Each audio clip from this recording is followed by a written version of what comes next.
Hello my night wolves and welcome back to another video on my channel, and today we're just gonna be sitting here talking.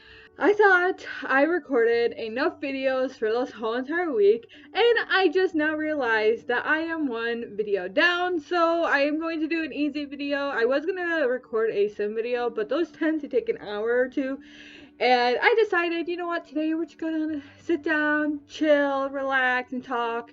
Because I haven't done a talking video. Actually, that's a lie. I just did a talking video last week about me dating gay guys, which I had no problem about dating a gay guy, and I didn't have a problem with them being gay. I just didn't. Go and watch that video, and I will tell you guys all about my experience dating a guy that was gay. But today, I'm talking about what's going on in the world right now. I can't really say the name of the virus because for some reason YouTube demonetizes videos like that. I don't know why.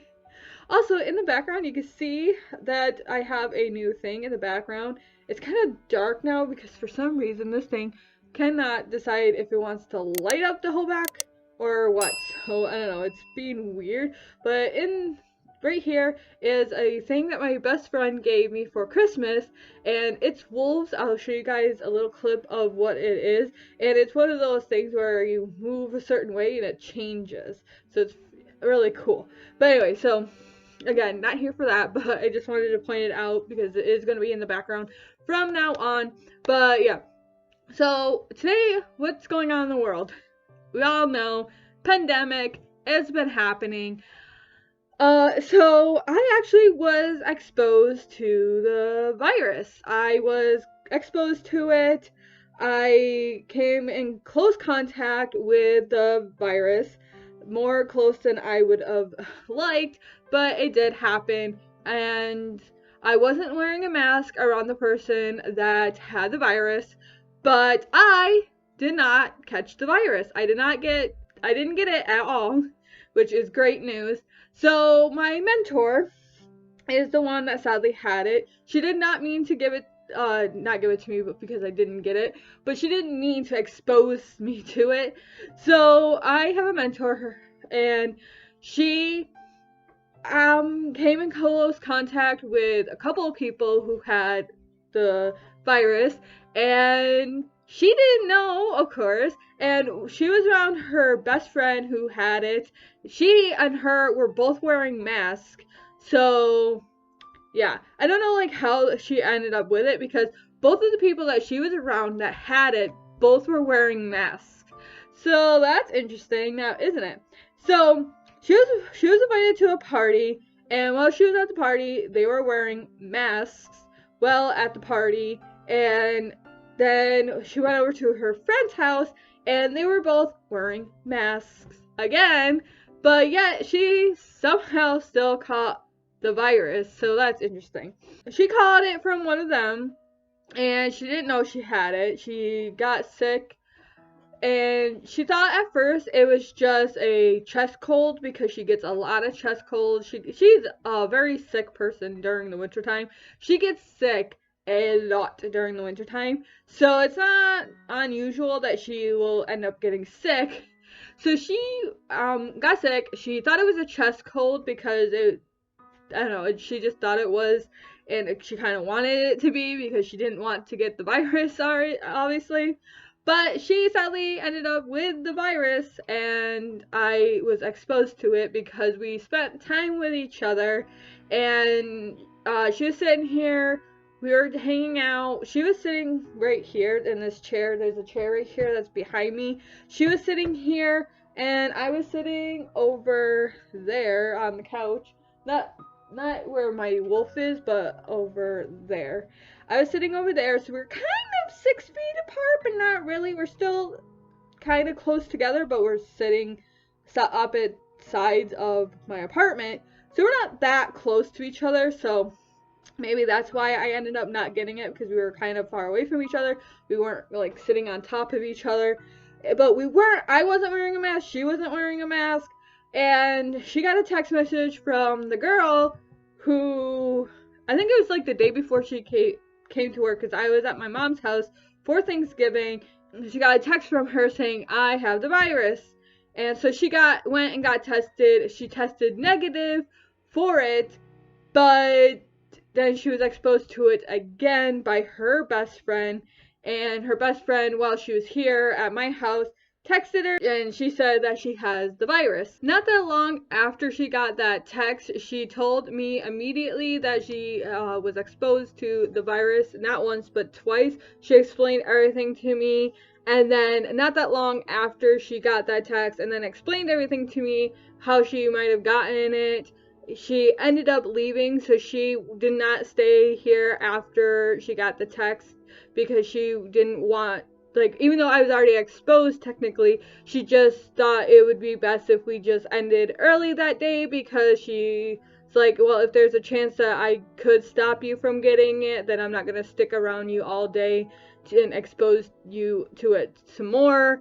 And so she ended up leaving immediately. So she was only here, I think, an hour or two, and then she left. I don't know exactly the exact time of everything, but I know she wasn't here that long, and then she ended up leaving. We start 7 o'clock in the morning, and we end at 3 o'clock, and she was only here from 7 to, I think, 8 or 9, and then she ended up leaving. So I don't know exactly what time when she got the text message or anything like that, but I know she immediately left so she didn't expose me anymore to the virus. She ended up getting it somehow. She ended up testing positive.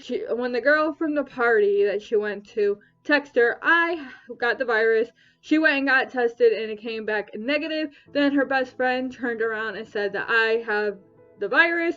So she went, my mentor went and got tested, and that time that test came back positive. I was gonna go get tested, but I hadn't been showing any signs. I wasn't feeling sick, nothing like that. So I was like, I don't really want to get tested. I was put under quarantine immediately. Like, I was not allowed to leave my house, which I followed. I never left my house. I stayed in the house. The only time that I did leave the house was when I went to go check my mail. So when I went to go check my mail, put on a mask, put on hand sanitizer, went out, got my mail, got back inside the house. There was another time that I did leave my house, was when I went to Walmart to go get my medicine because I really needed medicine. I have to take medicine daily because of my disability that I have and some other stuff. So I needed to get my medicine, and Walmart does not sadly deliver your medicine to you, so I had to go and get it.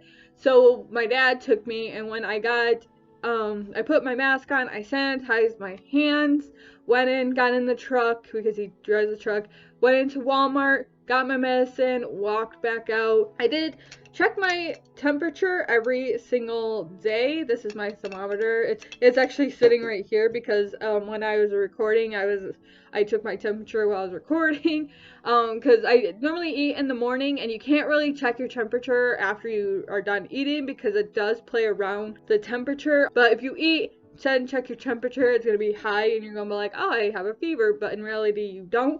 So I eat breakfast in the morning, and then when I was sitting here recording videos and stuff like that, I would check my temperature. So that's why my thermometer is sitting right here, because I would be sitting here recording and checking my temperature. But every day it came back as a regular temperature, so I never got a fever. I never got like any symptoms of COVID. But yeah, I was under quarantine. I was not allowed to leave my house. My mentor was not allowed to come and see me, and I feel very lucky that I did not end up with it. And I feel so bad for the people that do get it and the ones that sadly do not make it. I did recently watch a live stream with Jacksepticeye. He raised a whole bunch of money. It wasn't just him, it was multiple YouTubers who raised a whole bunch of money for Red Nose Day. It was Thinkmas that he does every year. At the end of the year, he does Thinkmas, where he raised a whole bunch of money for a good cause, and this good cause was for Red Nose Day, where they raise a whole bunch of money to help people in need, to feed people who are going through this pandemic right now. So I did chip in and gave some money to help raise the money for the Red Nose Day Foundation, so they could help people who are in need of food and stuff like that in this time. But yeah, I count myself very lucky and very blessed that I didn't end up catching the virus. Like I said, I feel awful that a lot of people end up getting it. A lot of them do get it and it gets real bad and they end up in the hospital. Some don't get it badly and they are fine. But some get it so bad that they end up not making it. The whole entire time I was at Walmart, I legitly was avoiding people like super hard because I wasn't symptomatic, I didn't have a fever, nothing like that, but I still felt wrong being at Walmart when I know that I myself was exposed to the virus. I legitly was kind of panicking because I was like, oh my god, I might have it and I might be giving it to other people, oh my god. But I was trying my best not to spread it as much as possible. Like I said, I was taking every precaution. I was wearing masks, putting hand sanitizer on my hand, staying really far away from everyone, making sure that I wasn't close to anyone. But it still stressed me out when I was out in public, when I knew that I myself was exposed to the virus, and I just didn't want to spread it to more people because we just need to kill this. Yeah, so I was exposed. I didn't get the virus, luckily, but I know like so many people are getting it and so many people are sadly not making it through it and are passing away from it, and it's really heartbreaking and sad. That is pretty much it. I just wanted to let you guys know that I was exposed to it, but I'm fine. I didn't get it, which is great. My mentor, she is great. She got over it. It got real bad and then it got better. Like, she was out of commission for 3 days, I think it was, and then after 3 days she was fine and ready to come back, but of course she couldn't come back because I was in quarantine still for up to 2 weeks. And she also couldn't come back because she was in quarantine, kind of, and because she was still trying to get over that stuff and whatever. You know, the whole quarantine situation. So I was in quarantine, she was in quarantine. She got done, she felt better, but she couldn't come back because you had to wait so long to come back or whatever. A lot of people aren't taking it serious, thinking that it's the government trying to pull some kind of like people are thinking that the government is making this stuff up to scare people into controlling them or something like that. I don't really know the whole gist of it, but like, it's not fake, it's actually real, and people seriously need to start taking it seriously. It's like, I know that at first I wasn't taking it serious. I was taking it serious, but not taking it serious. Like, I was taking it serious as in I would wear a mask out in public because, like, I'm not gonna be that stupid person who goes out with a mask not on. But like, I was kind of taking it serious but not taking it serious, but I was taking it serious enough where I would wear a mask out in public. But it is very serious and we need to take it serious and start working together to bite this in the ass and get it the fuck out of here, because I know a lot of people are sick and tired of it, having to wear masks, having to sanitize, having to not be able to go out and do anything and always have to be stuck at home, not being able to go out to do things with their family, and it's so hard for everyone, and I know that. I wish that people were taking it serious from day one. If they had been taking it serious from day one, then maybe this would have been done and over with a lot sooner. But a lot of people weren't taking it seriously. And not even our president of the United freaking States, not even him was taking it serious. He wasn't taking it serious. He wasn't wearing masks and all this like that. And then he ended up with it. So, yeah. A lot of people were not taking it serious because the president of the United States wasn't taking it serious. Anyways, that's where I'm going to leave this video. Take it serious. Start wearing masks, sanitize, wear a hazmat suit. I don't know. We need to go into 2021 where we can get out of quarantine and be free to spread our wings and fly. Make sure you give this video a thumbs up. Ring that bell if you want to see more videos from me. Subscribe if you want to. And I'll see all you beautiful night wolves in the next video. Goodbye. Don't you know that you're beautiful?